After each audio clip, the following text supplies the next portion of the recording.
करनाल को धान का कटोरा कहा जाता है। अगर धान ज़्यादा होगी तो फिर पराली भी, और ऐसे में बहुत सारे किसान पराली जलाते हैं जिससे एयर क्वालिटी इंडेक्स काफ़ी ज़्यादा बढ़ जाता है। जब वातावरण प्रदूषित होता है तो उसका सबसे ज़्यादा असर हमारे शरीर पर पड़ता है। हमारे साथ इस विषय पर बातचीत करने के लिए मौजूद हैं डॉक्टर मुनीश गुप्ता जी। उनसे जानेंगे कि जो वातावरण प्रदूषित होता है, चाहे वो गन्ने की खोई जलाने से होता हो या फिर धान की पराली जलाने से हो, उसका क्या असर मनुष्य के शरीर पर पड़ता है। सर, करनाल में सबसे ज़्यादा धान होती है और धान की पराली बहुत सारे किसान जलाते हैं, तो उसका सबसे ज़्यादा असर शरीर में किस अंग पर पड़ता है और कैसे पड़ता है? देखो, सबसे ज़्यादा असर की बात करें तो सबसे ज़्यादा हमारा रेस्पिरेटरी ट्रैक्ट इन्वॉल्व होता है, जिसमें हमारा थ्रोट से लेके लंग्स मेनली इन्वॉल्व होते हैं। तो उसके कारण हमें सांस लेने में बहुत दिक्कत आती है। चलते हुए सांस चढ़ना या बैठे बैठे सांस चढ़ना, ये मेन लक्षण पाए जाते हैं। ठीक है। और उसके बाद जब ज़्यादा सांस चढ़ती है तो बीपी बढ़ना, उसके बाद हार्ट अटैक होना या फिर किडनी की में प्रॉब्लम आना लंबे टाइम के बीपी की वजह से, ये बदलाव सारे शरीर में, मेनली जो सारे अंग हैं हमारे इंपॉर्टेंट ऑर्गन्स हैं शरीर के, वो सारे इफेक्ट होते हैं कहीं ना कहीं। यानी कि अगर सांस लेने में दिक्कत आएगी तो फिर फेफड़ों में परेशानी होगी, और फेफड़े किडनी और हार्ट के साथ जुड़े हुए हैं। यस, डेफिनेटली हमारा कहीं ना कहीं all over the body effect है। इनिशियली डायरेक्टली और इनडायरेक्टली, या इनिशियली लंग्स इन्वॉल्व होते हैं, उसके बाद indirectly other parts of the organ involve होते हैं। क्या क्या लक्षण देखने को मिलते हैं, क्योंकि स्मोग अब देखने को मिल रहा है शाम के समय में, और आगे आने वाले दिनों में दिवाली के आसपास और ज्यादा देखने को मिलेगा, तो क्या क्या लक्षण अगर आते हैं? क्या ओपीडी वगैरह भी बढ़ी हैं? ओपीडी तो अभी नहीं बढ़ी है इतनी, बट हाँ धीरे धीरे अगर ये बढ़ता है तो ओपीडी पे भी इफेक्ट आएगा।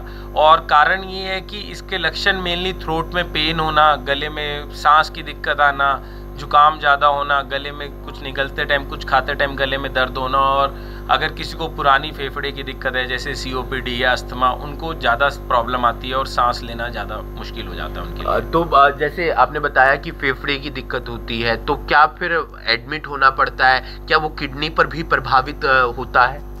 हाँ, जैसे कि मैंने बताया कि एडमिट होना पुरानी कोमॉर्बिडिटीज़ पे काफ़ी डिपेंड करता है। अगर तो एडल्ट यंग हैं, नियर अबाउट 20-30s की एज है, तो हमें थोड़ा इफेक्ट आता है जो कि दवाई से या प्रिकॉशन से कवर अप हो जाता है। ठीक है। पर अगर पुरानी कोमॉर्बिडिटीज हैं जैसे सीओपीडी, अस्थमा, तो उसकी वजह से हमें एडमिशन तक की भी नौबत आ सकती है। तो और उसके बाद हमारा बीपी बढ़ने की वजह से किडनीज पे इफेक्ट आने लग जाते हैं। क्या क्या बचाव के उपाय हैं, क्योंकि कोई भी बीमारी हो उसके बचाव के उपाय जरूर होते हैं, तो बचाव के उपाय क्या हैं और किस तरीके से आम नागरिक इससे बच सकता है?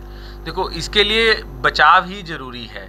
एक बार अगर इन्फेक्शन हो गई तो उसको निकालने के लिए टाइम चाहिए, दवाइयाँ चाहिए, आपको रेस्ट करना पड़ता है, तो सारी चीज़ें हैम्पर होती हैं। तो बचाव ही इलाज है। बचाव एक तो ये है कि इसको मत जलाएं।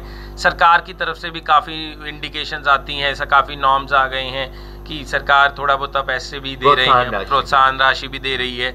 तो वो कहीं ना कहीं उसको इस्तेमाल करें, उसको समझें, उस प्रोसेस को कि क्यों सरकार दे रही है। लेकिन जल रहा है तो उसके बाद आम नागरिक अपने आप को कैसे सेफ महसूस करे? उसके लिए हम मास्क 24 आवर्स, मतलब जब भी बाहर जाएं तो मास्क जरूर लगा के रखें, और नॉर्मल सर्जिकल मास्क या फिर कपड़ा जरूर लगा के रखें, और घर आए तो एक बार माउथ वॉश करें। ठीक है, गर्म पानी से नहीं तो नॉर्मल पानी से कर लें। आई वॉश करें, स्वस्थ खाना खाएं और फ्रूट्स ज़्यादा लें, हाइड्रेशन पूरा रखें, तो उससे हम बचाव कर सकते हैं। बहुत बहुत शुक्रिया, आपने हमसे बातचीत की। पराली बहुत सारे किसान जलाते हैं और उससे एयर क्वालिटी इंडेक्स खराब होता है, फिर उससे वातावरण प्रदूषित होता है, तो वो हमारे शरीर पर प्रभाव डालता है। चाहे लंग्स की बात करें, और लंग्स अगर धीरे धीरे इफेक्ट करता है तो फिर बीपी लो हो जाता है, उससे किडनी पर प्रभाव पड़ता है। ऐसे में बहुत सारे बचाव के उपाय हैं। मास्क सबसे ज़्यादा ज़रूरी है। अगर आपको स्मॉग नज़र आता है तो फिर वहाँ पर आप अगर जा रहे हैं तो वहाँ पर आपको मास्क का इस्तेमाल करना चाहिए, ताकि आप उस वातावरण जो प्रदूषित हुआ है उससे बच सकें। न्यूज़ 18 हरियाणा के लिए करनाल से हिमांशु नारंग।